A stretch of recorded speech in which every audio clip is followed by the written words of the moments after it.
Abramos a Sagrada Escritura no livro do profeta Zacarias. Zacarias, capítulo de número 7. Zacarias, capítulo 7, a partir do verso 1. Nós vamos ainda refletir sobre um avivamento espiritual com os profetas menores.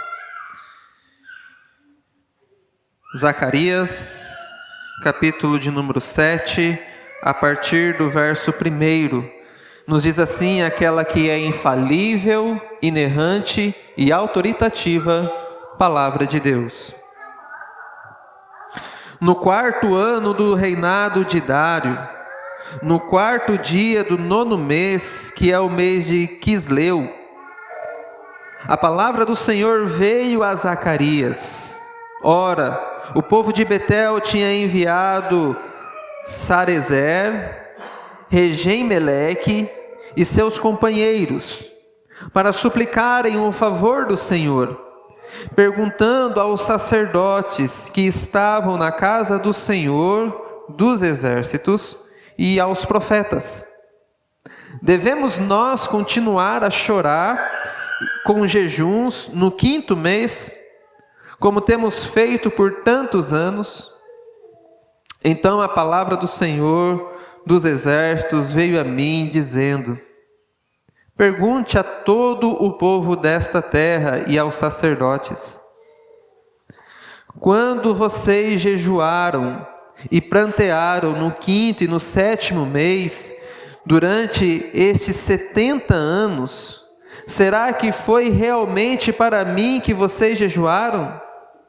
Quando vocês comem e bebem, não é para vocês mesmos que comem e bebem?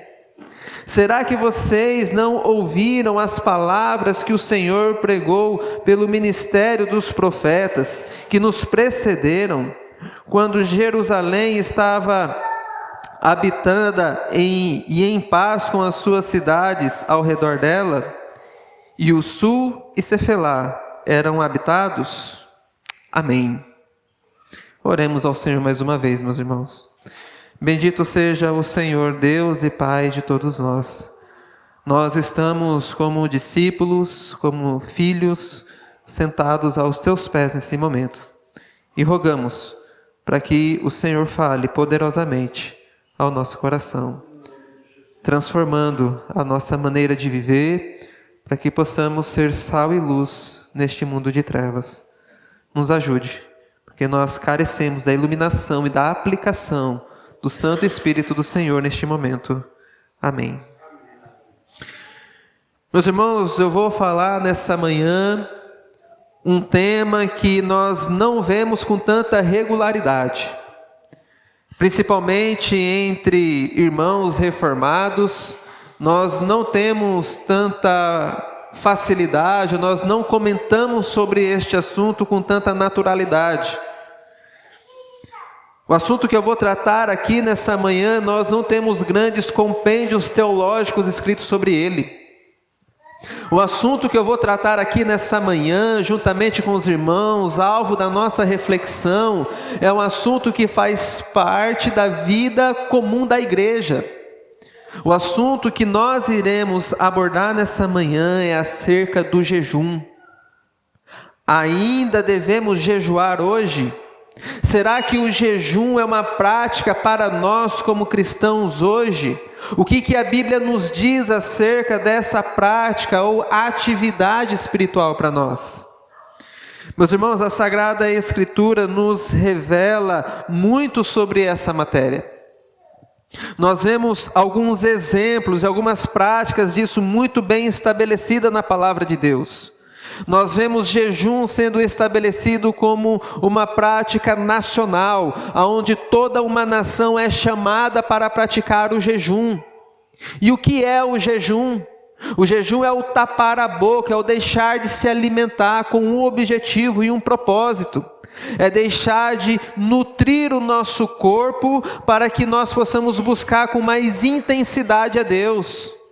Na linguagem bíblica, meus irmãos, o jejum trata de humilhar a nossa alma. Um jejum nacional foi estabelecido, nós vemos isso nos livros da lei, quando Deus ordenou que no dia da expiação, os israelitas, ele humilhasse a sua alma. Ali não há uma inferência direta à prática do jejum, mas ele é subentendido como deixar de se alimentar, para buscar ao Senhor com mais intensidade. O jejum ele está sempre associado à oração, como uma prática espiritual do povo de Deus. Nós vemos o jejum nesse dia de expiação, onde todos os israelitas deveriam jejuar. Nós vemos também dentro do livro de Esther, o jejum coletivo, onde ela iria buscar estar na presença do rei, onde toda a nação estava correndo risco de vida, onde havia uma conspiração contra o povo de Israel. Então ela conclama um jejum nacional. Todos deveriam parar de comer e beber até que ela adentrasse a presença do rei, suplicando o seu favor para a vida dessa nação. Nós vemos também um jejum nacional estabelecido após a pregação de Jonas em Nínive. O rei daquele país proclamou um jejum, buscando assim, para buscar assim o favor do Senhor. Meus irmãos, a Sagrada Escritura também nos fala não apenas de jejuns nacionais, onde toda a nação jejuava, mas também de jejuns particulares, jejuns pessoais. Se você se lembra de Davi, quando o seu filho nasceu muito enfermo, ele deixou de comer, de beber, se lamentava, jogava cinzas para o alto, buscando o favor do Senhor, para que o Senhor restaurasse a vida do seu filho. O jejum praticado individualmente. Nós vemos Moisés subindo no Monte Sinai de uma forma extraordinária, ficando 40 dias sem comer e sem beber, sendo sustentado por Deus. Veja os inúmeros exemplos de jejum que nós encontramos na Sagrada Escritura. O próprio Senhor Jesus Cristo jejuou, passando 40 dias também no deserto. O próprio Senhor Jesus Cristo nos ensinou acerca do jejum, falando que há certa casta de demônios que só iriam sair da pessoa com oração e com jejum.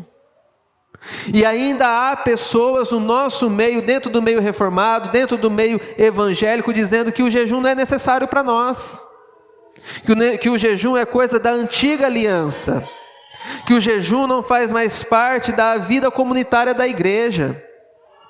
Meus irmãos, mesmo em meio a tantos testemunhos bíblicos, nós vemos Paulo jejuando, nós vemos a igreja primitiva que jejuava.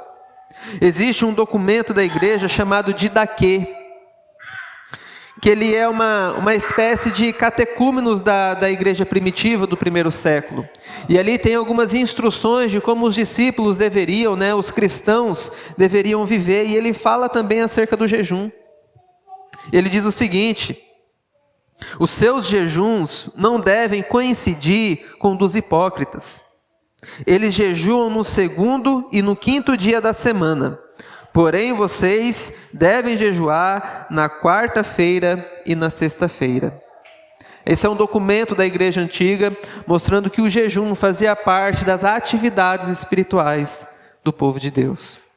Por isso, meus irmãos, o tema que nós vamos tratar hoje é acerca do jejum, um jejum espiritual. Muitas pessoas confundem jejum, achando que é apenas abster de algo que você tenha prazer, do que você goste. Mas o jejum bíblico, meus irmãos, é se abster de alimento. É uma atividade externa mostrando para nós mesmos, primeiramente, que a nossa maior necessidade não é de pão nem de água, mas a nossa maior necessidade é do Deus vivo. Quando Jesus estava no deserto, jejuando, ele foi tentado por Satanás. E as suas palavras foi que nem só de pão viverá o homem, mas de toda palavra que procede da boca de Deus. Assim, meus irmãos, o jejum bíblico é você deixar de se alimentar por um período de tempo, buscando assim mais intensamente o favor do Senhor. Por isso que o jejum está sempre associado à prática de oração. Jejuar sem orar é fazer dieta. Não é jejum. O jejum o objetivo é você estar mais concentrado para buscar a face de Deus. Tem gente que fala de jejuns parciais, de jejuns totais. Mas o foco aqui nessa manhã, meus irmãos, é observar que o jejum, que é deixar de se alimentar em favor de buscar, a presença de Deus e o favor de Deus. Adentrando especificamente no texto dessa manhã, nós vamos observar que existe um grupo de pessoas que vai até Jerusalém, onde estão os sacerdotes e os profetas, perguntarem se eles ainda precisam jejuar, se eles devem ainda continuar com essa prática do jejum. Então Zacarias, inspirado pelo Senhor, traz a resposta de Deus, tanto para este grupo, como também para os sacerdotes e os profetas. A palavra-chave nessa passagem é uma pergunta. É tanto a pergunta da comitiva que vai para Jerusalém, como a resposta de Deus. A resposta de Deus também é uma pergunta, levando eles a refletir sobre o seu jejum, sobre essa prática espiritual. Ou seja, o objetivo de Deus nessa passagem é levar a gente a ter uma autoavaliação de nós mesmos. Fazermos uma autoavaliação das nossas práticas espirituais, para que nós venhamos sondar o nosso coração, qual é o nosso propósito na realização de atividades espirituais, como é o caso do jejum. Se você observar, meus irmãos, o primeiro verso, o verso de 1 ao verso de número 3, nós vamos ver a pergunta dessa comitiva. No verso 1 ele diz: no 4º ano do reinado de Dário, no 4º dia do 9º mês, que é o mês de Quisleu, a palavra do Senhor veio a Zacarias. Observe que no verso 1 ele vai nos localizar no período histórico que se deu essa revelação e essa pesquisa. Se você observar o capítulo 1 de Zacarias, ele está no 2º ano do reinado de Dário. Agora ele já está no 4º ano. Ou seja, se passaram 2 anos após ele iniciar a sua revelação, ao seu ato profético. A partir do verso 2, ele vai descrever o que aconteceu. Ele diz: ora, o povo de Betel tinha enviado Sarezer e Regem-Meleque e seus companheiros. Observe, você tem 2 líderes, junto com eles uma comitiva, os seus companheiros. Qual que é o objetivo desse envio? Para suplicarem o favor do Senhor, perguntando aos sacerdotes que estavam na casa do Senhor, Senhor dos exércitos, e aos profetas. Qual que é a pergunta? Qual que é a questão que eles vão levar? Devemos nós continuar a chorar com jejuns no 5º mês, como temos feito por tantos anos? E então, no verso 4, a palavra do Senhor veio por meio do profeta. Mas até o verso de número 3, nós vemos a pergunta dessa comitiva. Eles saíram de Betel e foram até Jerusalém, aonde ficavam os sacerdotes e os profetas. Essa comitiva enviada de Betel era liderada por esses 2 homens que são aí mencionados, e junto com eles havia um grupo. E eles perguntavam: nós devemos continuar jejuando? A pergunta que nós devemos fazer para o texto nesse momento é: quem era esse povo vindo de Betel? Meus irmãos, Betel ficava a aproximadamente 20 quilômetros de Jerusalém. Não era uma distância tão longa. E essa comitiva veio para perguntar acerca da prática do jejum. Se eles deveriam continuar jejuando como eles haviam feito por tantos anos. E para entender essa pergunta, meus irmãos, nós precisamos entender o contexto histórico que este povo viveu.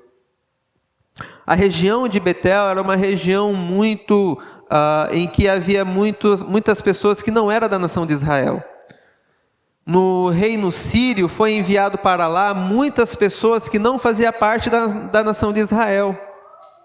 E essas pessoas que vinham de outras nações que estavam lá, passaram a ter dificuldades no período do rei da Síria. Porque leões atacavam as pessoas nas ruas. E eles começavam a questionar o rei: você disse para a gente vir para cá, mas aqui está insustentável, não tem como viver nessa região. O Deus deles aqui manda os leões para nos matarem. Então o que o rei da Síria fez? Ele pegou e pediu para que se enviasse um sacerdote até aquela região, para que ensinasse o povo a adorar o Deus daquela região, para que assim os leões parassem de atacar as pessoas. E foi isso que aconteceu. Foi enviado para lá um sacerdote, e ele passou a ensinar o povo que estava residindo ali a como adorar a Deus. Só que este povo adorava a Deus, como o sacerdote havia ensinado, mas também adorava outros deuses, adoravam seus ídolos, e continuavam com as práticas que Deus detestava. Essa região de Betel aqui, posteriormente, ela ficou conhecida como Samaria. E os irmãos se lembram como que era o conflito dos samaritanos com os judeus, que eles não se davam bem. Por quê? Porque o povo de Samaria era um povo misturado, era um povo que recebeu muita influência de outras religiões. Este povo aqui, representado nessa comitiva, neste período, sobe a Jerusalém e pergunta: olha, nós devemos continuar com essas práticas espirituais do jejum? Essa prática espiritual do jejum se deu naquele período, por quê? Porque Israel havia sido cercada pela Babilônia. Eles haviam experimentado grande destruição. Então, uma forma de lamentar pela ruína da nação, eles jejuavam, para se lembrar que Deus o havia castigado pelas suas rebeldias. Veja que no texto aqui que nós lemos, diz que eles jejuaram por 70 anos. É o tempo do período do exílio babilônico, é o tempo em que a cidade ficou em ruínas.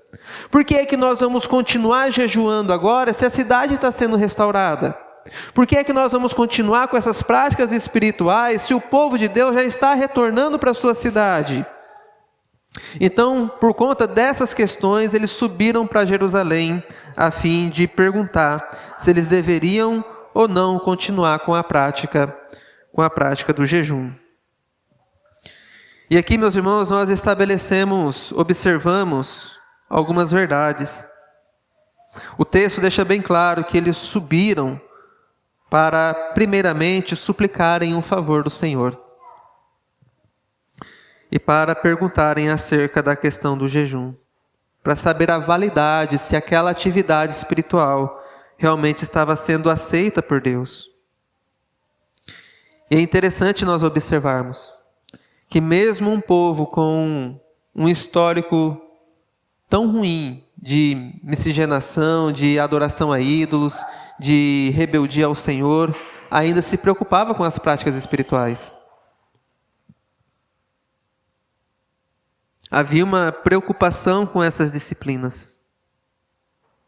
Havia um grupo de pessoas aqui que não eram sacerdotes, não eram profetas, mas estavam se dedicando a essas atividades.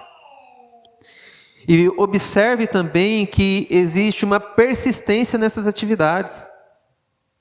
Eles não apenas jejuavam, mas eles estavam fazendo isso já por volta de 70 anos. O que Deus vai rejeitar, meus irmãos, é aquela prática que nós realizamos apenas para sermos vistos pelas outras pessoas. Atividade espiritual é algo que Deus requer de nós. Seja a participação no culto público, seja as nossas orações. Mas nós devemos saber que não é apenas cristãos que fazem isso.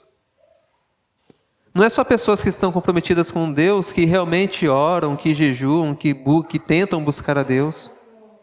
Outras religiões também fazem isso. E fazem de uma forma ainda mais insistente de que muitos que se dizem cristãos. Se você observar, por exemplo, o islamismo, eles oram 5 vezes por dia. Tem horas fixas de oração. Tem todo um ritual externo para isso. Eles têm que orar virado para Meca. Pelo menos um mês no ano, eles devem praticar o jejum. O jejum deles é a hora que nasce o sol até a hora que o sol se põe. Eles ficam o dia todo sem comer, durante 1 mês, para adorar um falso Deus. E veja que isso, a prática em si do jejum, não é aquilo que vai validar a nossa espiritualidade. Porque pessoas de outras religiões também fazem isso. Também fazem orações.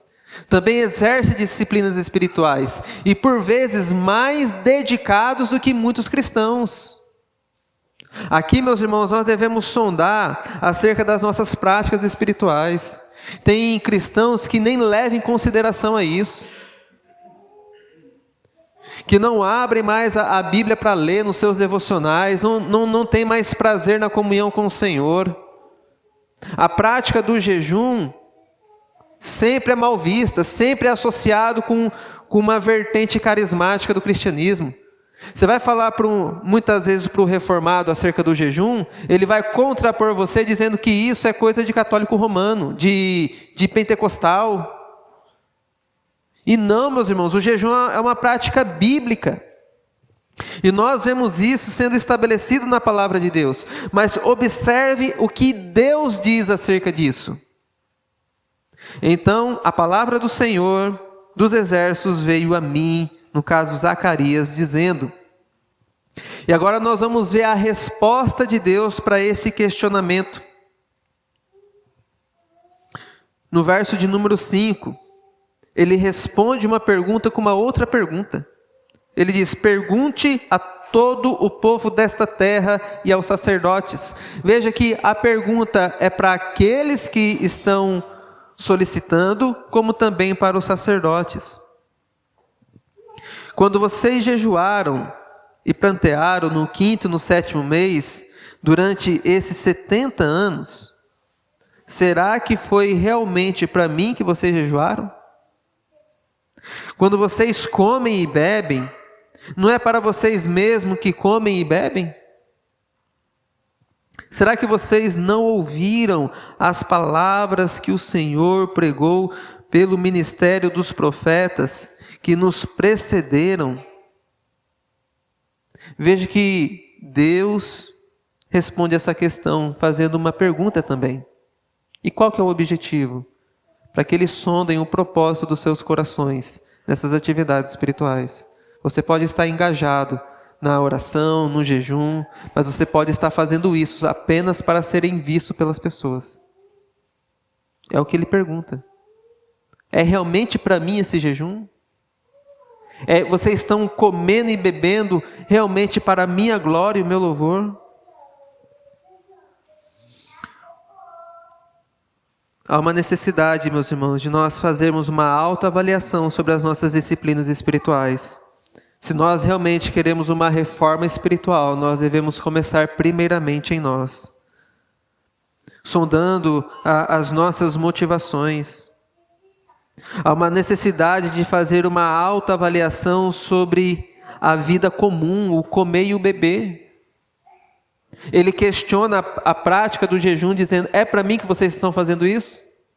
Vocês estão comendo e bebendo, o contrário do jejum, também é para mim isso?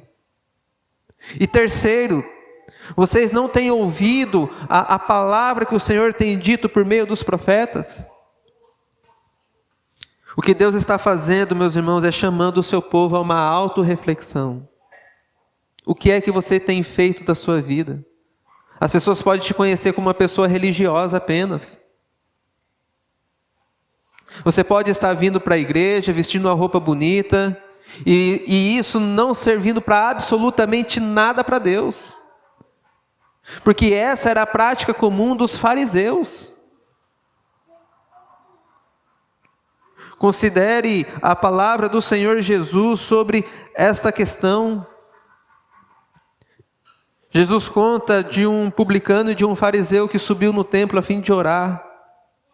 Como é que o fariseu orava? De si para si mesmo. E ele dizia na sua oração: olha, graças te dou, meu Senhor, porque eu não sou como as demais pessoas. Eu não sou como esse publicano, como um ladrão por aí. Graças eu te dou porque eu jejuo 2 vezes por semana. Graças eu te dou porque eu dou o dízimo de tudo quanto eu ganho. Veja que o fariseu, o que ele faz? Ele exalta a si mesmo. Eu não sou como as outras pessoas. Os outros podem roubar, os outros podem mentir, mas eu não sou assim. E graças ao Senhor, quem faz assim é o fariseu. Quem faz assim é aquele que quer se mostrar para as outras pessoas como uma pessoa religiosa, uma pessoa espiritual, uma pessoa que teme a Deus. Como é que o publicano na passagem fazia? Ele batia no peito dizendo: Senhor, sê propício a mim porque eu sou um pecador. Ele não ousava olhar para o alto com temor a Deus. E Jesus disse que o fariseu desceu embora do monte, foi embora para sua casa, continuando com seus pecados. Mas o publicano foi justificado embora. Meus irmãos, hoje é dia de nós sondarmos os propósitos do nosso coração. Por que é que você se denomina um cristão? Por que é que você vem para a igreja todo domingo? Por que é que você, hora ou outra, busca se dedicar nas orações? Ou no jejum, se é que você realiza essa prática espiritual? Considere as palavras do Senhor Jesus, o ensinamento de Jesus sobre o jejum. Ele diz: olha, quando vocês jejuarem, não faça como os hipócritas e fariseus hipócritas, que buscam ficar contristados para que as pessoas vejam que estão jejuando, que são pessoas religiosas. Quando vocês jejuarem, lave o rosto de vocês, unja a sua cabeça, haja naturalmente, porque o que você faz em secreto, o seu Pai que vem em secreto, recompensa. É assim também na oração. Nós não oramos publicamente, ou não oramos para as pessoas para que elas vejam que somos pessoas espirituais. Porque se fizermos isso, nós não receberemos a recompensa que vem do Senhor. Porque Jesus disse que esses que buscam apenas a externalidade da fé, eles já têm a sua recompensa. As pessoas já olham para ele e falam assim: olha, fulano realmente é homem de Deus, é mulher de Deus, se esse é o objetivo. Mas a nossa recompensa, meus irmãos, que nós devemos buscar, deve vir realmente do Senhor. Que você seja, nessa manhã, levado a considerar o porquê é que você faz as suas atividades espirituais. É porque você realmente ama Deus? Você lê as Escrituras apenas para ser mais inteligente? Apenas para ganhar na discussão, no debate? Ou porque você quer ter uma comunhão maior com Cristo e com Deus? Por que é que você faz as suas atividades espirituais? Você já considerou, por um acaso, algum dia, em se dedicar a um jejum espiritual? Para intensificar as suas orações? Para buscar uma solução da parte do Senhor, onde você vê que não tem mais solução? Quando um filho gravemente enfermo, buscar o Senhor em oração, usar o jejum para que você possa intensificar isso.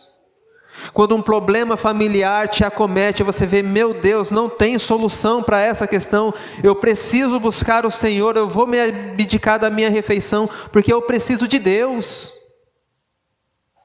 Quando as questões estão com dificuldade no trabalho, Senhor, eu não vejo solução. Eu estou prestes a perder o meu emprego, a minha fonte de renda, os meus recursos, eu não tenho mais o que fazer. Senhor, me ajuda. Eu preciso do Senhor, a minha família precisa do Senhor.